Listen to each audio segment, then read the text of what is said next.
So, to start us off, I'm interested in the beginnings of books. So I'm going to ask the authors to talk about either their opening quotes or opening poem in Sue's case. I'm going to start with Lebohang. I'd like her to read the quote that is the jumping off point for her book, talk about its origin, and also maybe talk to us about how it's tied to this idea of the soft life. Okay. I just think money recognizes me. Money is comfortable around me. Money likes me. So money feels when it needs someone to talk to, it'll choose me in the crowd and it'll come and sit next to me. It will choose me. And that is from the iconic Kanyimbao, right?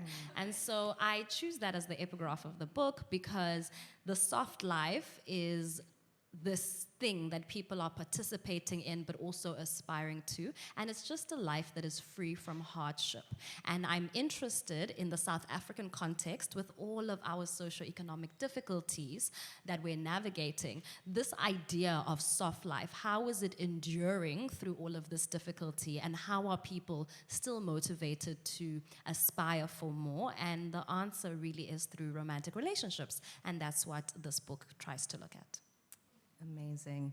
I think tied to what you just said, there's many definitions of what the soft life is in your book, but the one that I really like was on page 73, and it's like the soft life is about rejecting the trope of womanhood that is burdened, overworked, and overwhelmed. Yes. And next up, I'm going to move to Thandiwe, and I'm going to read the opening quote of your book and ask you about the origin and why it was a jumping off point for you and your work on critical whiteness studies. So the opening quote is, "The racist waving his flag isn't a surprise. I see him, you see him, we all know what that's about. But racism and bigotry don't always march down the street. Sometimes the racist or the bigot sits down at your dinner table and asks you to pass the bread. Racism grows and festers in intimate spaces and behind closed doors." Yeah, so I started my journey in critical whiteness studies with poor whites and looking at Africana identity, which is, conservative identity, all of that. I did that for 7 years, so in the past 3 years, I was kind of like, let's look at English whiteness, let's look at white liberalism. These are the people I know on an intimate level. These are the people I've also kind of been around the table with, and it's easy to talk, like it says, it's easy to talk about the conservative, the openly racist, if you will, but what about this insidious nature of white liberalism? So that's the jumping point, I guess. I think, yeah, in parts of your book, you really trouble those like intimate relationships, which is such hard work in thinking about whiteness and racism, and really appreciate that. I'm going to move over to Sue, and I'm going to ask you to read your opening poem, which is Birds of Paradise. And I'm also going to ask you to read another poem from that first section of your book, which is just called Part 1. I guess there's different parts and they don't have names. I've sort of named them for myself. So for me, I'm curious to know what they are. Part 1 is like love, heartbreak, and sexual awakening. That's how I think of Part 1, but you let me know what you think. So please read me those 2 poems from Part 1 and talk to me more about them as like a jumping off point for your collection. Okay. Birds of Paradise. Let's fly away together. Black wings stretched o'er the wind beneath. Catch the gleam of the golden hour. Let's chase the sun. Take a nosedive into the horizon. Figure eights, eternal loop, with carefree abandon and guileless smiles. I'm going to actually speak to this first and then please. read Nursing. Okay. So this is the first poem in my book, Unraveling, and for me, it really is just an invitation to the reader to come along with me on this journey of coming undone and piecing yourself back together. And for me, I kind of see it as taking their hand and taking them along with me. Yeah, taking them along with me on this journey. And also giving a sense of reassurance, you know, that I am with you on these pages as we go through, as we read through these books, these poems rather. And I think that's what I was trying to do with that. Just invite you in to the poem formally. Then I'm gonna go to nursing. Sorry, which page is it on? Page 5. Okay, this one is quite short, so I'm gonna read it twice. Nursing. I am no one's mother, and yet many, many, many men have nursed at my bosom, taking from me things to which they had no right. I am no one's mother, and yet many, many, many men have nursed at my bosom, taking from me things to which they had no right.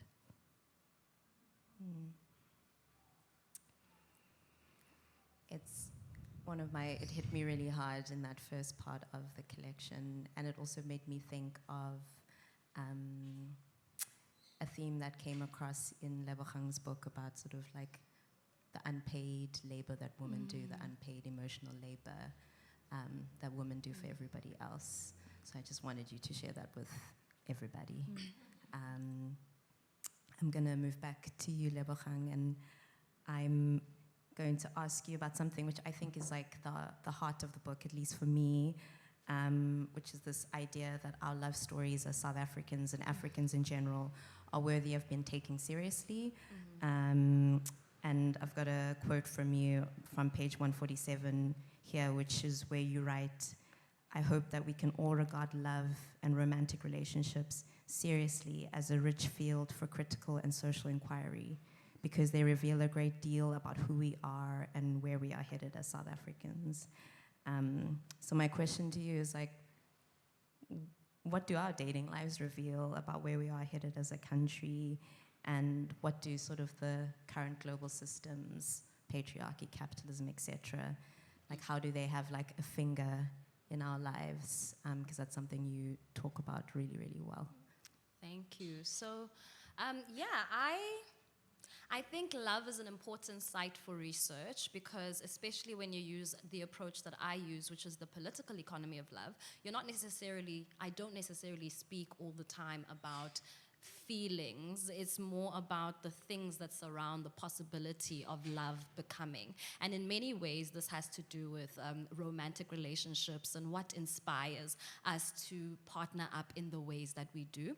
And in working as a social anthropologist, the tradition of social anthropology has written about, for instance, African and indigenous people's bodies quite extensively, have written about social formations, have written about marriage customs and so on quite granular detail, but none of what has been coming out since, anthropology has been on the continent for over a century, and none of that focused on love. You know, and so you've got anthropologists who've written about marriage customs, but not love. And so it got to a point where it almost seemed as if love was absent from the logic that propels African people to come together and couple and create children and so on and so on. It almost seemed as if we were compelled by a tribal logic of some sort, you know. We were compelled by the fact that, you know, there are clans and kinship systems and clans and kingdoms and chiefdoms that need to be constructed, but not necessarily out of an impetus that is, you know, feeling and that goes beyond all of this other structural stuff, you know. And so it's just something that I wanted to look at. But at the same time, there's a conversation around young black women and the ways in which they engage in romantic relationships, and that's come to public attention quite a bit. And this is through like blessers and blessees, or through slay queens and so on. And I just find that that conversation has been very reductive. No one is really interested in the agency of these young women. Why are they getting into these kinds of relationships, and why is it prevalent? And I think when you actually take a look at it and you ask them about their motivations, you realize, and this is what I've come to realize, is that South Africa, and I said it before, our socioeconomic conditions are challenging for many people. People become graduates, but they don't necessarily get jobs. Everyone is struggling. And because we are human beings, we seek comfort in our relationships. We seek comfort in intimacy, but it's not just an intimacy that is making us feel good sexually and emotionally. It's an intimacy where people are providing care for each other through providing various kinds of, social security, like a safe neighborhood to live, medical aid, a girlfriend allowance, And I'm just trying to look at it not from a perspective of demonizing that, but just understanding how people are constructing their relationships. And I hate the phrase transactional sex, so I have no respect for it. I don't like it. I think it's a myth. And that's the kind of the work I'm doing around love. Yeah. Sticking to the theme of love, I'm going to take it to Thandiwe. And in the book, you quote Bell Hooks and you talk about falling in love with Black feminism in conjunction with your work with critical whiteness studies. I think I'll read a little bit of that. It's the quote where she says, "I came to theory because I was hurting. I came to theory desperate, wanting to comprehend, to grasp what is happening around me and within. Most importantly, I wanted to make the hurt go away. I saw in theory then a location for healing."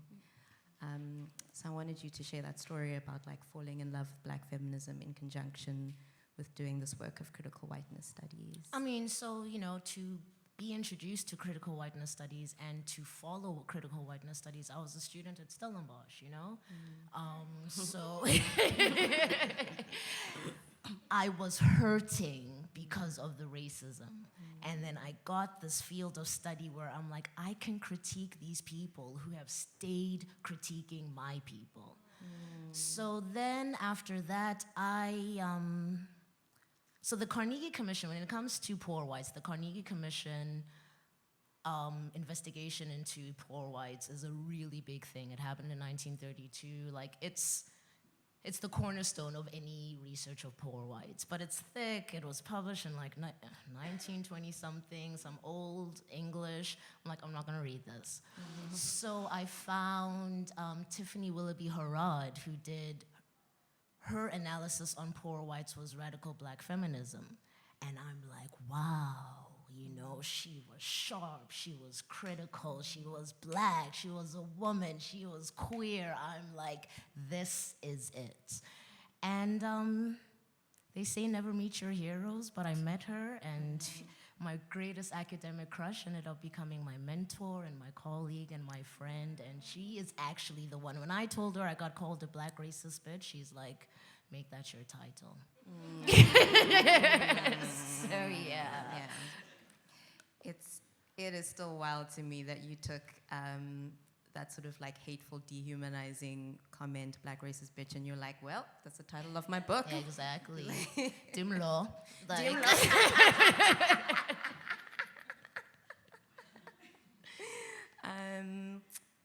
me just put things down because things are falling. Moving on to Sue, and again, staying with love. A poem from part 2 of your book, which is called Have You Eaten? Page 16, and you write, ours was a have you eaten kind of love, the kind that left my fees paid, stomach full and body clothed.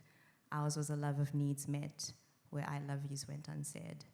And I think some of us that have experienced sort of this generation of parenting, especially on the continent, have experienced a have you eaten kind of love. So I wanted you to talk more about that, or the origin of that poem.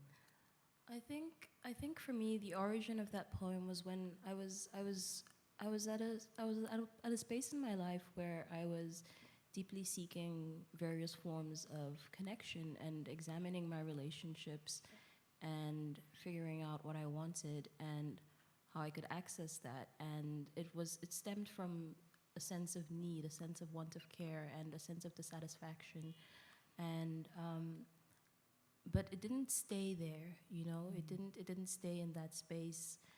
It kind of grew into an understanding of the things that people are able to offer you, and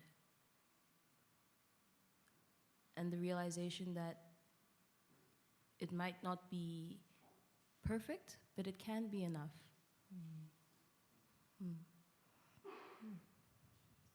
Oh, I'm going to sit with that when I go home. It might not be perfect, but it is enough. Might be. Might be. Maybe. Okay, we're not sure yet. We're not sure. Okay. Might be. You can check with me later. I guess there is that question of understanding the capacity that people have and what people can do for you and what kind of love people can give and what they can't. And I'm going to move in the order that I've been moving in and go back to Lebohang. And you touched on this briefly when talking about your sort of hatred of the idea of like transactional sex. A thing I really appreciate about your work in the soft life is, again, wanting to look at Black women's intimate lives with nuance and what I think of as like research as an act of resistance against certain things, like this idea of seeing those relationships as transactional sex. So I want you to talk to me more about that idea of like research, the power of research in resistance. Okay.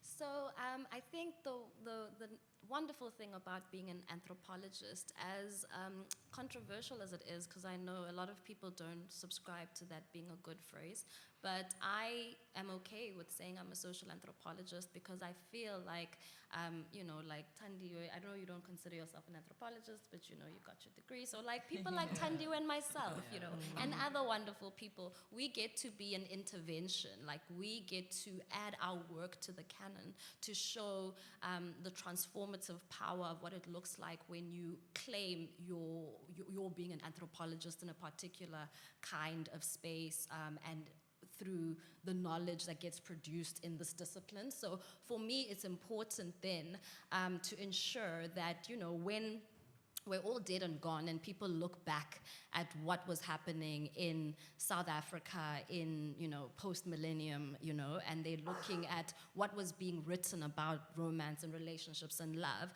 that they can encounter my work and they have something that goes against the narrative that's been generated over decades and decades, that, young Black women are hypersexual, they're deviant. If they're not victims, then they're vixens. They are the cause of the AIDS crisis spiraling out of control, etc., etc. All of the stuff that shows up in the work that you do when you're trying to understand the intimate lives of young Black women especially. So it's important for me to do the work that I do as an intervention. It's important for me to counter the messaging that has been out there. And also, I think that I don't want to just speak about young Black women and their problems, Like, we are fabulous and we are beautiful, and as much as South Africa is difficult for everybody, we find interesting and creative ways to get over, and I think everybody does. And I want to eventually be able to make the statement that it's not just young Black women who are interested in the partner's finances when they pay up.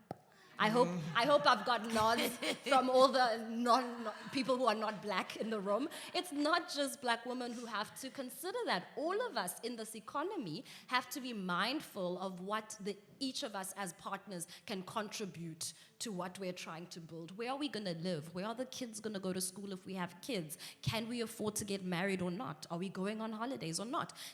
Are we in a safe neighborhood, right? What are we going to do when there's load shedding, These are the questions that we are all grappling with. And if you are partnered in a particular way, you find solutions a little bit more easier than other people who are partnered in a different kind of way. So that is why I think all of this is important. And I just want to draw us away from this myth of transactional sex. It's a dead horse that is so tired of being beaten. Like, let's find new possibilities for how we speak about young Black women doing what they want to do. Yeah. I just wanted to say, though, at what point do you call yourself an anthropologist? I'm like, what degree makes you an anthropologist? Isn't it the MA? I don't know. I think it's the MA. I've been doing it ever since I got my MA. I'm like, right now. When I got my honors, I said I'm a baby anthropologist, and then I got the MA, and I said I'm an My anthropologist. classmates at honors level were like anthropologists, so I can't claim it. I'm like, I don't have the PhD yet. Is it? No, right now I've claimed it. Do you want to claim it? Yeah, do I you? can. I Yeah. can, but I think I haven't, kind of broken down my idea. It feels like the PhD is what makes you the anthropologist. So I don't know.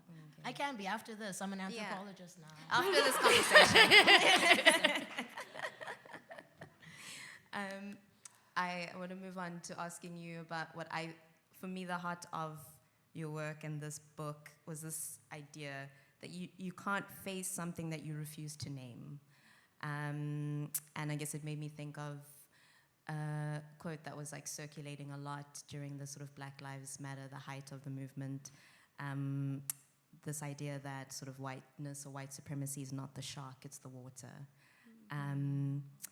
And in your work, you also talk about how sort of whiteness can be seen as like invisible, and that South Africa's biggest crime was making the invisible hyper-visible. So I wanted you to talk to us more about that.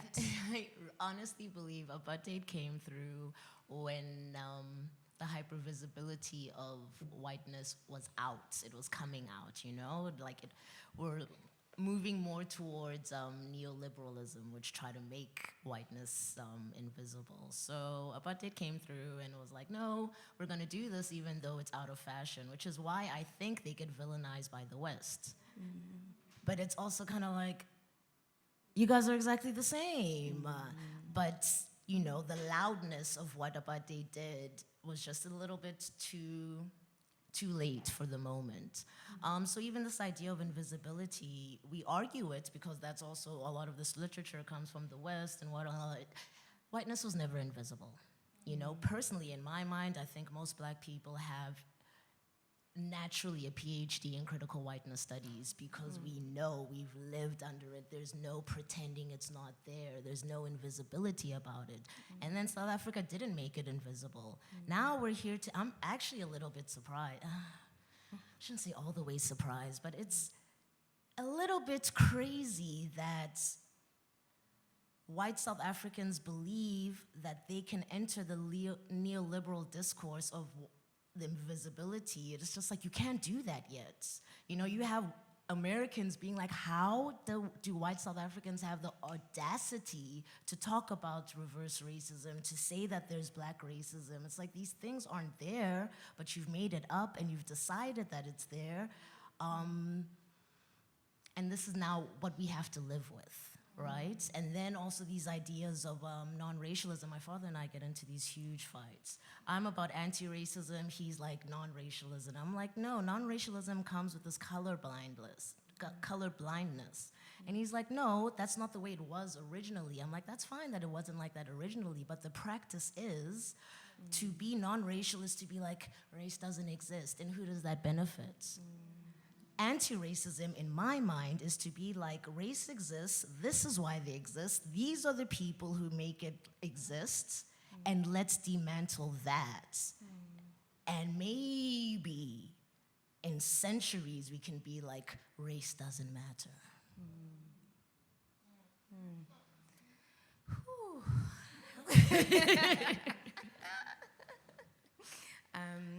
I'm going to sort of stay in this vein of like the invisible and go to Sue.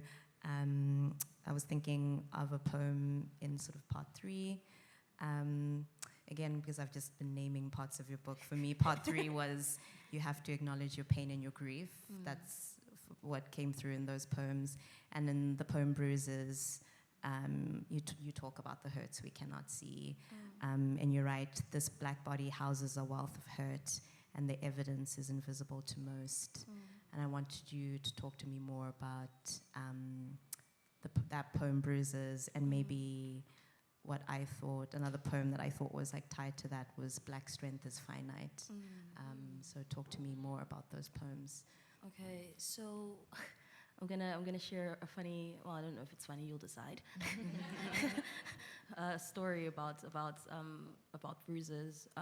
So I was walking along in town on Bree Street, and I was looking at my phone, and I bumped into a stop sign because I wasn't paying attention, and I felt pain, and I was thinking in my head, oh, for sure this is gonna bruise, I get home a few days later, there's nothing, but the pain is still there, and that was the entry point into that poem, into that. It got me thinking about all the experiences that we endure very silently, and with the other poem, Black Strength is Finite, it talks about microaggressions, and I say it's a terrible misnomer because there's really nothing micro about their violence, and oftentimes, this is the part that doesn't get recognized when we're talking about the struggle of living while Black. It's like we're drawn to the big issues, the big issues that govern all of our lives. And we forget about how a life can be chipped away little by little by these small little humiliations that happen on a daily basis, these small little acts of not seeing people in the fullness of their humanity. And I think that's really where I was trying to go with those two ones. Like, see me, recognize me, I hurt too. Okay. I feel like I have one more question for each of you, but before I go there, I think I should open it up to the people and see if the people have any questions for our panelists. Ooh. I see one back there from Nene immediately. So I see one over there, and I see in front here, and I see a third one over here, so we'll go in that order.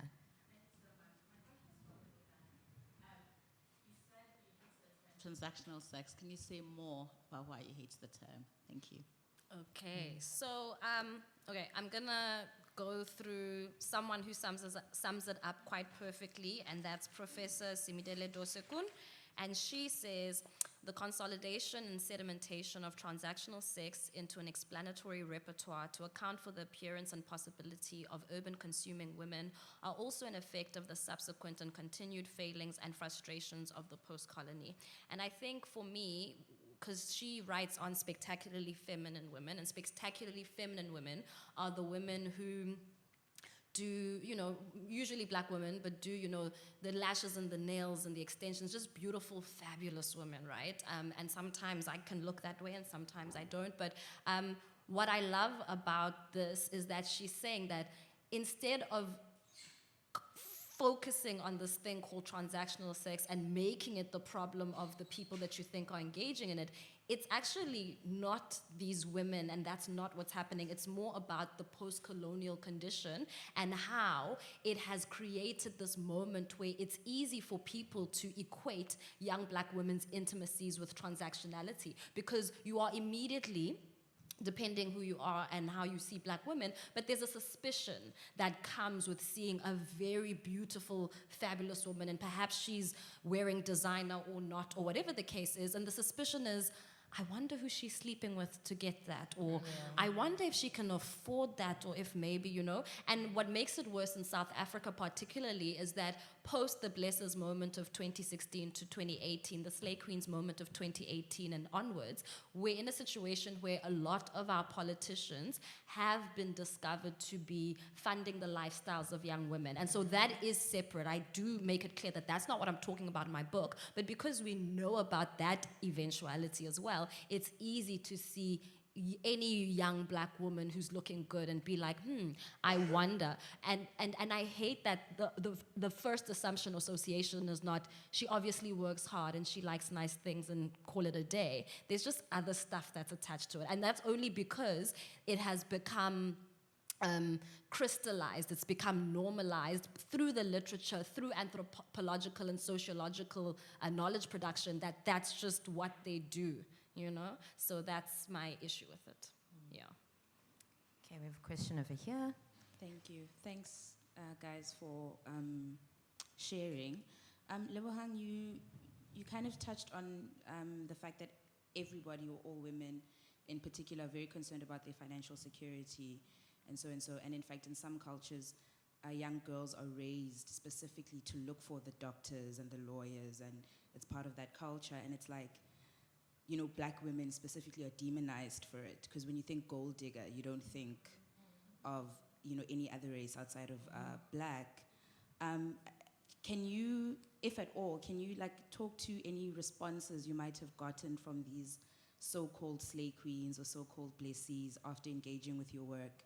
And like, I don't know, maybe like did you get any idea of like a sense of validation that they felt?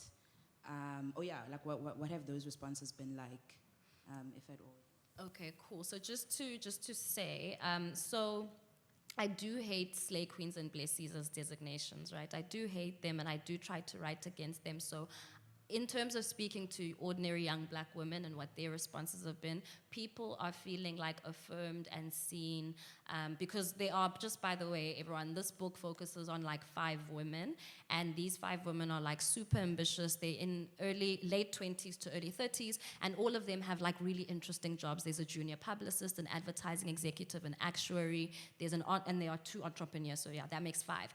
And these are like, as I'm saying, ordinary young women, and they are very ambitious. They just want to have a partner who's equally ambitious and who can equally contribute to the shared aspiration of living a soft life, you know? And so, yeah, people are feeling seen, people are feeling affirmed, people have, thanked me for the book. I have spoken to white women, Indian women, who are like, well, yeah, we were raised to be mindful of the kind of occupation that our partner has, because that matters to what kind of household we'll have and what kind of future our children will have. These are things that it's just part of our socialization, you know? And I'm like, it sucks that I had to try and write a whole book to try and pull at the threads here and there. But yeah, different responses, but all positive so far. Yeah. We have a question from Lufefe. Hi, Dela. Hi. So, just in case I get called a black racist bitch, I do have a lot of white friends. but my question is for you. I've also dabbled in critical whiteness studies, and as somebody who has done this work and knows that white people will drive you insane, how do you take care of yourself? Good question. That's a good one. Well, I live on a farm, so I do not interact with people that often. Even then, living in the farm, the closest place, basically I avoid town. I used to be very much a suburban person. Now I'm just like any black space. But how do I take care of my... I just go underground. What can I do? This was a painful book to write. You know, people talk about like writing is healing. No, this wasn't healing. It was painful. It was hard to go through all of this white lash that didn't make sense. And you're just like, you people are just so angry. And then also I was questioning myself. I got out of the field physically when I was doing research on poor whites, because I was, told basically like get out otherwise. And when I say basically, that's what I was told. So then I was like, I don't want to do this anymore. But going on to TikTok, my capacity was as a researcher. I knew that, but people on TikTok don't really know that. So how much of myself did I put just for my research? And I think I may have overextended myself, actually. And I know this thing of like I have white friends. It sounds the same, right? I have white friends, I have black friends. But it's hard. It's hard. I've also, as much as I do this type of stuff, I have a very long record of interracial relationships with white people. And it's just like, so you seem like you're a hypocrite. And if you even look at it, critical whiteness scholars, the black ones tend to be in interracial relationships with white people. So, you feel like you're contradicting yourself, but you're like, I'm still a human. And, we just have to survive, really. But it's hard. It does take that extra, thinking around it. You can't just necessarily move. Do we have any more questions? There's a question over there. Thank you for asking that question. It was on my list, was mental health. Wow. Because just reading the social media comments that are in your book was, I had to take a break from. I mean, I am on meds now for the first time. It's been helpful. That's how I got through this book. When I do long form writing in general, like my master's, I fell into a depressive episode. This time I fell into a depressive episode as well. Long form writing does that to me. But then this is, is also something else. So I had to go medication route, and that's what got it finished. Ooh, what writing does to us is a whole other conversation. But I have a question over there. Do you have a mic? Sorry. Oh, sorry. I didn't see. Go ahead. No, I feel like I stole the mic because it was right next to me. But I have a question for all three of you. So, and it's really from what Thandiwe is talking about living in Stellenbosch, and we laugh about it, but living so close to I think for lack of a better word, a pulsing point of whiteness really does something. And I certainly feel it most especially when I go to family in Kenya, and they don't live in a pulsing point of whiteness, so they don't really have to think about it in the same way. But what it does leave space for, I think, is a really interesting thought that comes to me often is what is being black and being female away from that, right? How do those little moments that we all have, I don't know if you've all had them, but I've had these lovely little moments in black women's kitchens, and we're all sitting around eating some chips or whatever, and you think about the fact that this is such a textured experience of blackness and femaleness in this space, and I'd really love to hear about your reflections about being black and being female outside of the glare of that white pulse point that is Cape Town, Western Cape, South Africa, really. I think it's bomb. I was actually, we had a conversation. All I was thinking about is that, this idea of the emotional labor that women have to go through, and especially black women, and, black women stand for everybody, but who's there for black women? And I know that in my attacks, black women were for me, so that is my home in black women. And it becomes problematic because I say, at the end of the day, I care about black women. Only. Everybody else is a bit okay, cool, but I care about black women, and that in itself is not that popular. And I love that I've been able to create spaces where black women are safe. Because, when it comes to, what is it that we have, Women's Month and stuff, there's always black women always trying to bring each other down. Yes, there is that. But then there's also this, where you can just get together as black women and be hey, this is our life. And we laugh about it.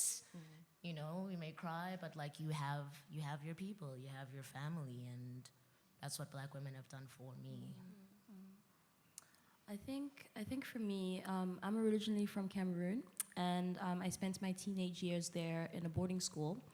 And surrounded by blackness, surrounded by black people, whiteness was never really something that you aspired to, because the white people that came there were researchers that just going on their field sites, asking questions, and those were the people that we interacted with. And I think for me coming here, it was very jarring, it was the first, it was really the first time that I came to the realization that I am black. And that had a very particular meaning to it. It wasn't just, and with that came a set of experiences, and honestly a lot of pain as well. But I think similar to Thandiwe, I found a lot of strength in black women. I think we're always the ones willing to put our bodies on the line and fight for what matters. You see this at protests,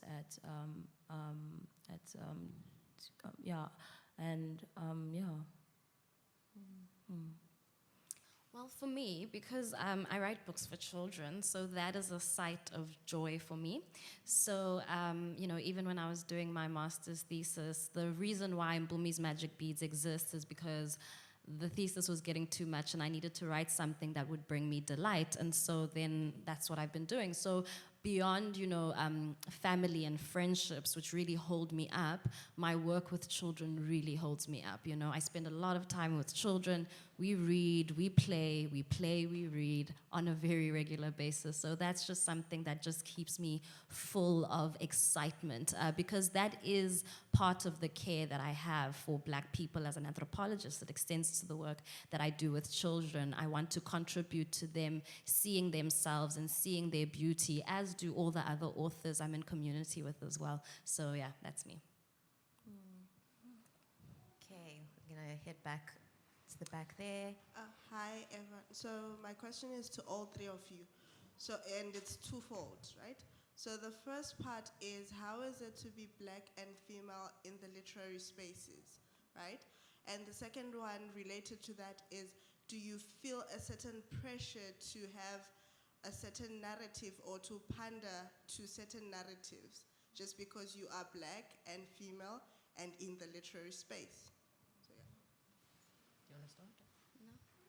It was actually interesting. So when I arrived, I was speaking to somebody, and basically the conversation was about, they had said that, introduced me as the author of Black Racist Bitch. Now this other person is just like, oh, she doesn't look like she would have been. I'm like, how am I supposed to look? And it's like, some masculine presenting lesbian. I'm like, okay, is that the only way to be kind of conceptualized as a critical Black thinker? So, it's my debut book. I don't think I've been in it for that long.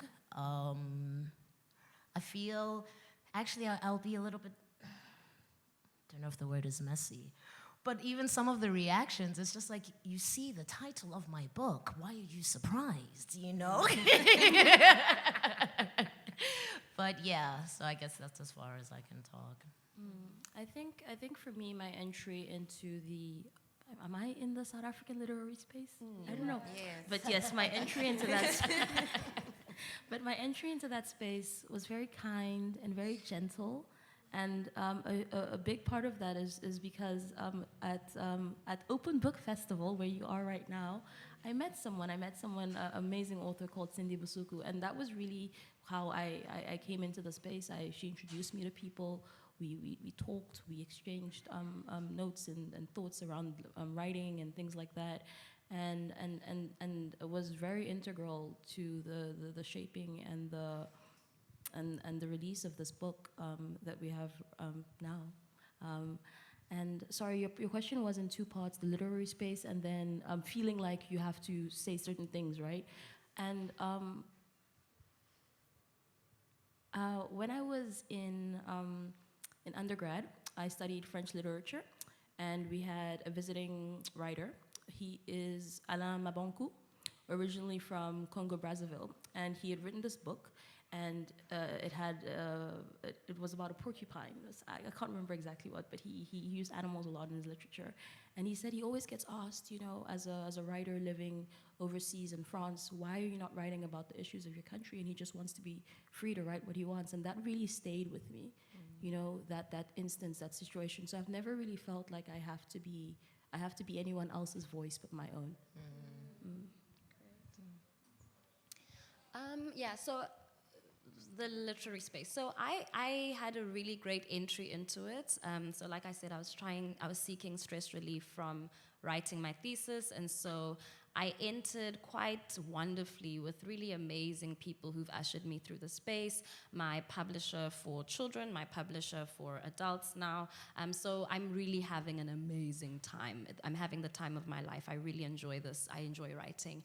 And in terms of feeling like pressure to conform, like not at all, There's something about the wonder and the magic of creating for children, where you are making it up as you go along in a certain way. And for instance, I do want my literature for children to be representative of the largest demographic in the country, which is Black girls, but that's not pressure, that's like joy for me. And then there's also what I do as a researcher, the wonderful thing about the social anthropology department at WITS adverts is that adverts, okay? So if you want to become an anthropologist, you might want to go there. But the wonderful thing is that all of those people are wonderful human beings. And yeah, it's mostly a white staff complement, but that's changed over the years. And they're just wonderful people who nurture your ideas, who push you to challenge yourself, to challenge form. And so I'm really having a fantastic time with all of it. Yeah. That was not my experience at Wits, I'll be honest. I know. It's in the book. You did say. You did say. Read the book. Okay, do we have any more audience questions? We have one over there. So my first is a comment. I want to say you both are very successful social anthropologists because a lot of the work just lives in the academy and doesn't get accessible to people on the ground. So I think you should both consider yourselves social anthropologists and probably more successful than people in the academy because their work lives there and it's in silos, but yours is here with us. On TikTok, on Twitter, on Instagram, in books at Open Book Fest. I think that's brilliant. Thank you. The second bit is about, I know, Lebohang, you're doing your PhD. Yeah. What's your topic? What are you musing about? Are you extending your work further or? Yeah. What's the research look? Can we get a preview into what that's going like? Thank you for asking that question. I love that question because as much as my PhD is just stressing the hell out of me right now, I'm really excited for its possibility. I want to continue to do this. I want to, I don't know what we're going to call it, but I want to continue on the political economy of love. I want to continue to bring these threads together. I want to continue to belabor the point that what the ANC has done in governing this country for 30 years is directly impacting on our ability to love and be and envision futures for ourselves and our partners. Like, those things are directly correlated. I want to continue to be able to make that point. I want to take the heat off of people's individual choices and really look at the collective state, the state, the superstructure that informs all of the decisions that we're making. So more of that kind of work. I really want to get into issues around masculinity and money as well, because I think there's a lot to say there about what their agency looks like, what does that pressure feel like, how are they making their choices, and I want to eventually turn the PhD into a book. So that's the only thing that's keeping me committed to a very stressful thing, yeah. How are we doing on time? I need an indicator from the back because I have no idea. What? How many minutes is that? 7. I have 7 minutes. Okay. Oh, someone's waving a hand. Is that at me? Oh, is that a question?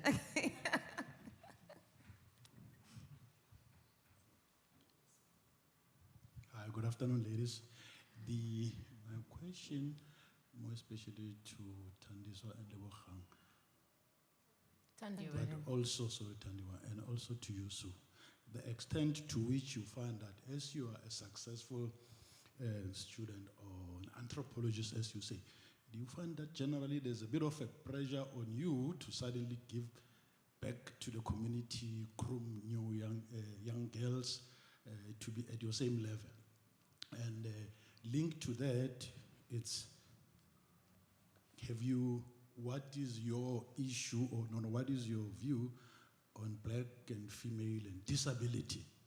You know, where there's a double discrimination based on being black and female and person with disabilities. Thanks.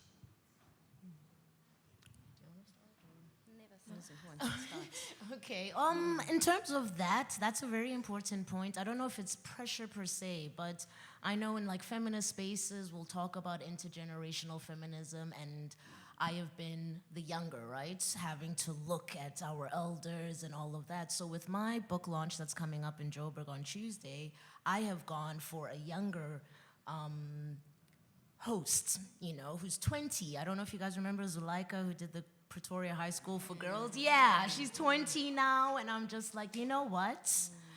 we're gonna do this. I'm not that young anymore, you know? I'm 15 years older than her. Why do I have to be doing the same stale thing of like looking at somebody older when there's space for younger people?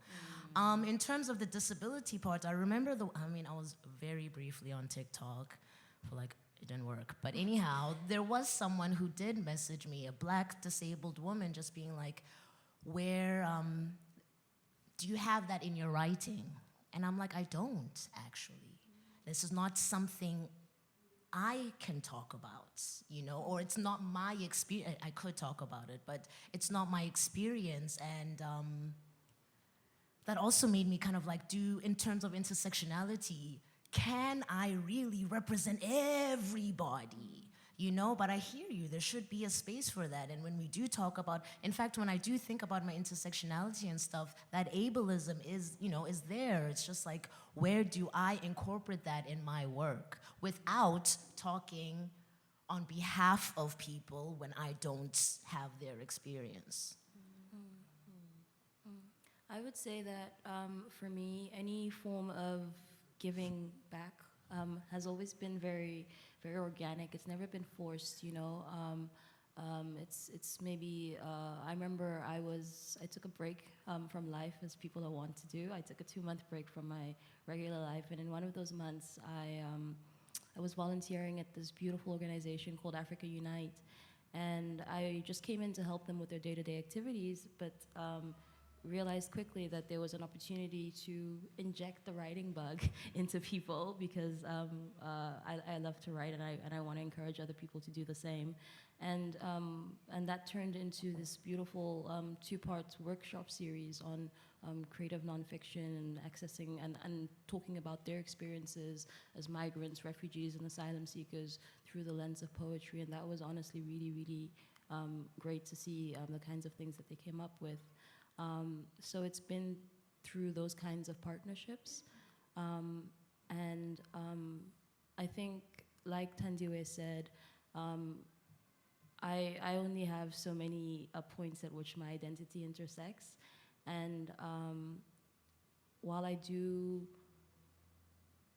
think about ableism and the ways in which we perpetuate it in our everyday lives, it's not necessarily featured in my work because it's not a community that I feel like I can represent. Okay, so I love young people. So currently I have a writing fellowship at, I'm a fellow at WITS in the social anthropology department, which basically means that I get to teach ethnographic writing to honors and master's students. So for me, that's a form of giving back in helping them to think about their research beyond just a thesis that they have to hand in, but what it is about the writing journey that they can fully commit to in order for this work to really live and breathe in ways that go beyond the thesis, kind of like, because this was my master's thesis, so now it's a book. And so I've been helping with a lot of that, and I read in a lot of like libraries and schools and communities. So it's not pressure, but it's something that comes with the joy of the work, just being able to, because I love writing, you know, and I love the work that I do in anthropology. I love poetry. So anytime I can pass that enthusiasm to someone else is a good thing. And also I think students get very intimidated by the postgraduate journey, and I used to be like that as well, definitely. So to be able to kind of usher them into realizing that their work is phenomenal, they just need to like commit to like a daily writing practice, as boring as that is. And then, you know, you can create wonderful things. So that's part of the work that we do. And then in terms of the question around being Black, female, and also living with disabilities, that is an important question, and it's not something that my work always engages with, I will admit. But for instance, with the children's books, we've been thinking around how to incorporate people living with disabilities. And so I do have a book that looks at deafness and sign language, and, you know, having the little girl understand deaf culture a little bit through the introduction of having this friendship with a little deaf boy. So that's some of the ways in which we're thinking thinking about it. And this was in collaboration with the Wits Center for Deaf Studies. And so there's another new book for toddlers, and we're also thinking around how to bring, for instance, sign language more effectively. And that's just one of the, that covers only one of them. There are still so many to address, and I am constantly thinking about how to do it. And of course, it comes with visual representations. Like in the one book, we do have a little girl who is a wheelchair user, for instance. So those kinds of things are things we are doing at a slow pace, I will admit, but gradually. Thank you. Any last comments, questions? I kind of want us to end off with what I think of as joy, which is Sue's poem, Bon Apple Tea. I'm just trying to remember. It's on page 35, so I want you to take us out with a reading, please. 35, you said? Yeah, 35. Okay, I feel like it's a great one to do. I want to put it on a t-shirt personally. Bone Apple Tea.